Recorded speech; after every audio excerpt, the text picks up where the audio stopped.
សួស្តីប៉ាម៉ាក់ជាទីស្រឡាញ់បើស្រឡាញ់កូនសូមឲ្យកូនព្យាយាមសិក្សារៀនសូត្រហើយនឹងស្វែងយល់អ្វីៗដែលថ្មីជាពិសេសគឺផ្ដោតសំខាន់ទៅលើកុមារដែលកុមារជាចាំបាច់ត្រូវតែឲ្យពួកគាត់អានសៀវភៅមិនថាពួកគាត់ចេះឬមិនចេះអានទេប៉ុន្តែយើងគួរតែឲ្យពួកគាត់រៀនចាប់ប្រកបអត្ថបទឬក៏មេរៀនឬក៏រឿងនៅក្នុងសៀវភៅព្រោះធម្មតាកុមារងាយនឹងចាប់បានច្រើនជាងមនុស្សធំព្រោះ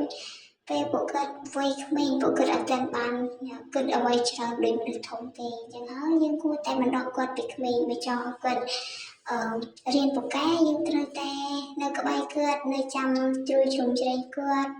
បង្ហាត់បង្រៀនកុំទុកពួកគាត់ចោល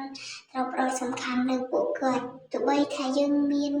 ជាឪពុកម្ដាយយើងមានការងារច្រើនមែនតែយើងក៏មិនគួរ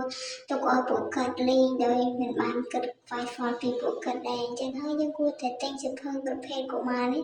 ឲ្យពួកគាត់អានឲ្យពួកគាត់មើល